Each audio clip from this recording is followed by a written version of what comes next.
Doctor Who, The Abominable Snowmen, the 9th story of the second Doctor, is written by Mervyn Haseman and Henry Lincoln, and starring Patrick Troughton, Fraser Hines and Deborah Watling. And I'm glad we finally got the animation after the long delay.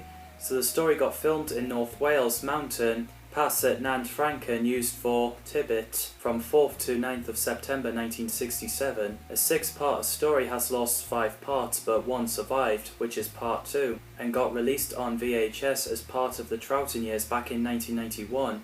13 years later, 2004, part 2 and a handful of clips gathered from other sources were digitally restored and released on the Lost in Time DVD. And apparently a novel of the serial was written by Terrance Dicks, as identified as book number 1. After the animation, DVD and Blu-ray got announced on 23rd of November 2021, it had been delayed for quite some time. It was May 2022, but it got changed.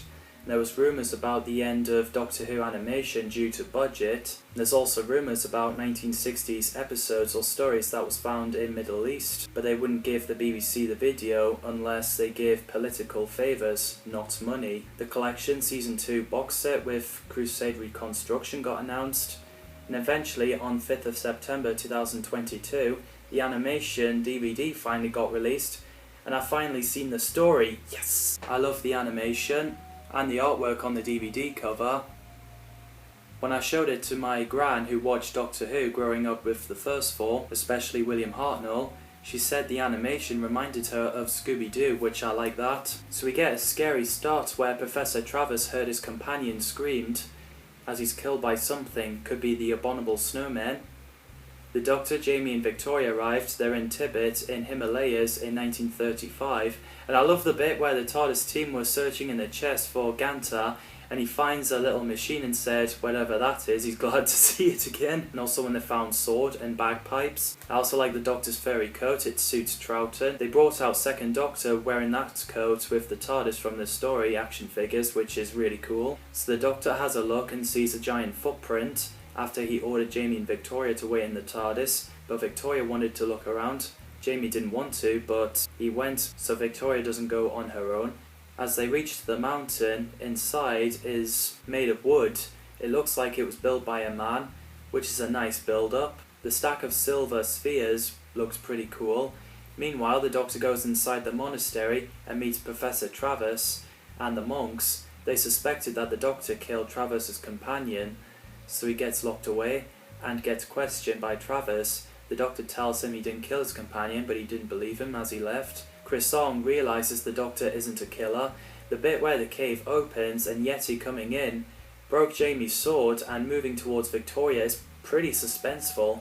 Luckily the rocks fell on Yeti, but the claw was moving as Jamie and Victoria has a look at silver balls and nicks one. Yeti was still alive but chasing Jamie and Victoria down the mountain, which is pretty intense. We must warn the Doctor! How can we don't know where he is! Run! Chris Song sent Tomney to bring the Doctor. They seemed to talk reasonably. As the Doctor got taken away, Tomney found a bell and worshipped it.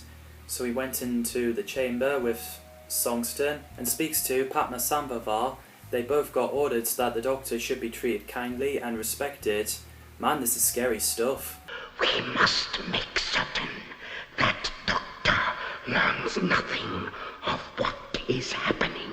Monks tied the Doctor up, saying if the Doctor's lucky, they'll have time to rescue him when they find out he's innocent. Jeez. Jamie and Victoria ran into Professor Travers. The moment he realises the Doctor is innocent, he convinces the monks to untie the Doctor, but they refuse until Tomney came in and told the Doctor must be treated with kindness and respect. So they plan to capture a Yeti. There's 3 coming. One Yeti got captured in a net, and the others walked away like Yeti's microwavable dinner is ready.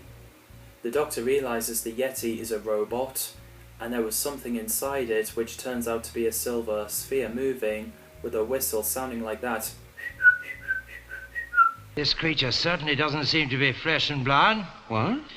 It's not your abominable snowman either, Travers. Which is a brilliant concept. So everyone needed to find a sphere. They were unsure if a god took it, but it obviously rolled away. I also like the fact that Padmasambhava is moving Yeti figures on the relief map of monastery like chess, and I thought that was clever. As Padmasambhava passes Songston a flying pyramid, Professor Travers was concerned about the real Yeti's safety because of the robot Yetis kicking about, so he goes up to the mountain. The Doctor and Jamie also went up the mountain wondering why aren't Yetis moving. Meanwhile, Tomney keeps Victoria on guard in the cell and wouldn't let her go. As Sapin and Rinchen were guarding Victoria for a bit, they lied to her that they went away. Something is going on. Tomney is guarding Victoria again. He revealed to her that they're gone, but she's not allowed to leave, so she ordered the food to distract Tommy while she goes off. As Tomney and Sapon went to look for her, Victoria's in the meeting room and the Yeti woke up, which is really intense. Patrick Troughton as the second Doctor is brilliant, as always. He's got funny moments in there which I loved. Fraser Hines is amazing as Jamie McCrimmon. His chemistry with the Doctor and Victoria is spot on. I love Deborah Watling as Victoria Waterfield. I think she's fantastic. Her acting is amazing. Deborah's real-life dad, Jack Watling, played Professor Edward Travis, who's an explorer and anthropologist who encounters Yeti and great intelligence. They're all return in the Web of Fear, and I really love that character. Deborah suggested her father playing the role, and I think this makes one of her favourite stories to film, which is nice, and I'm glad she did it because I think Jack is so good. Wolf Morris played Padmasambhava, who was the monastery High Lama who got mind-possessed by the Great Intelligence while travelling on the astral plane, and I thought he's brilliant. I love the design, especially the animation, and I thought he looked terrifying. Kinda reminds me of Scooby-Doo on Zombie Island. Great Intelligence are a known entity as of time recording. They're sort of formless, shapeless thing floating about in space like a cloud of mist. Only with a mind and will, they can control corpses and robot Yetis. And I love the idea of Great Intelligence. I'd love to see more of it. And I love the robot Yeti. The design on them, especially the face, is pretty unsettling. The fact they can't die no matter what situation they're in. They always find a way to return, which is terrifying. They should bring the Yetis back, and apparently one of the actors who played Yeti fell hundreds of feet down. Jeez. And everyone was worried that the actor might have died from that, but thankfully not. Apparently the actor got inebriated and cushioned by a form of rubber inside the prosthetic. David Spencer played Tomney, who's a warrior at Detsen Monastery, who helps the Doctor and his companions to stop the Yeti in Great Intelligence. I thought he's brilliant, he's very likeable. Charles Morgan played Abbot Songston, who's controlled by the Great Intelligence, and he does anything to stop any monks from attacking it. He makes a fantastic villain, well, even though he's possessed. Norman Jones played Crisong, who's in charge of the monks in the monastery. Raymond Llewellyn played Sapon, a llama. David Gray and David Barron played Rinchen and Ralpakan, a warrior monks. There's fantastic casting. The direction by General Blake is nicely done. The sets are beautiful and I love the music. Luckily, Tommy came to rescue Victoria and stop a Yeti. The battle was intense, so a Yeti returns to the cave. The Doctor and Jamie found a Yeti guarding the TARDIS and it isn't moving. Them walking closer was also intense. The Doctor managed to get the sphere out with an actual screwdriver, not sonic screwdriver just yet. As it tries to go back inside, Jamie passes a rock to the Doctor and placed it inside. So the Doctor managed to get the equipment out the TARDIS, and as they walked with the sphere making a noise, they get surrounded by Yetis, which is suspenseful. Jamie, give me the sphere. Magic box. What now? Move forward, please. But luckily they use a sphere to distract them. Tomney wasn't surprised when Victoria told him about time travel. As they got food, Victoria took a sip. She pretended that she was poisoned. I actually thought she was poisoned, which I do think she did a good job of acting there. Professor Travers was freaked out when he saw a few of Sphere disappeared and the levitating pyramid, so he ran off and went back to the monastery to see the Doctor and Jamie, so they got taken as prisoners, even though Crisong protested. So Victoria meets Padmasambhava and his face reveals, which is pretty scary, so she realised who's been controlling the Yeti. There's a battle in monastery between monks and Yetis. The bit where they knock a giant Buddha statue down on Rinchen looks lethal as hell, so they evacuate. The Doctor, Jamie, Tomney and Professor Travers are locked in the cell. The bit where Victoria is talking to Crisong with Padmasambhava's voice is pretty freaky. So later the Doctor and Jamie found her in the room and she only responded to the Doctor saying, "There's great danger, take her away," like few times. It's like she's being hypnotised. Tomney realises she's been to Inner Sanctum So the Doctor sees Padmasambhava, who apparently is an old friend to the Doctor.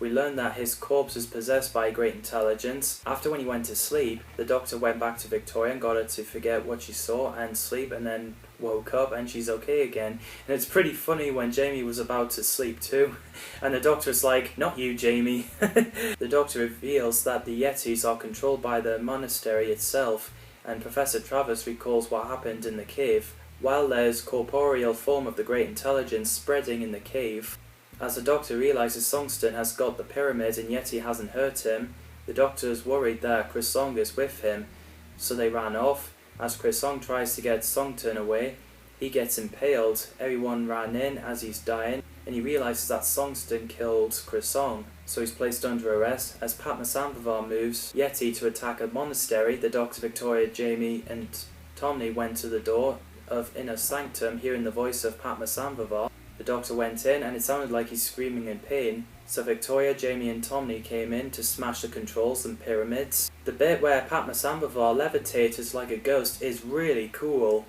Sadly, I can't find the footage, as I would like to see what it's like in the live action version, and it doesn't surprise me if it terrified the 1960s children. So after everything's smashed, Padmasambhava has been released so he can finally rest in peace, as he's decomposed and dissolved away. Ugh. While the rocks on the mountain were fallen, so everyone said goodbye as the gong is making a sound. Professor Travers walked the TARDIS team outside. As they gathered a dead Yeti, they saw a real Yeti, so Professor Travers couldn't resist saying a quick goodbye and chased after that Yeti. Jamie is obviously freezing. As the TARDIS team left, while the Doctor playing his recorder, a Yeti is still alive. So, that's the Abominable Snowmen. I love the concept of this story. What did you think of this story? Let me know in the comments down below. Thanks for watching, and see you in the next video.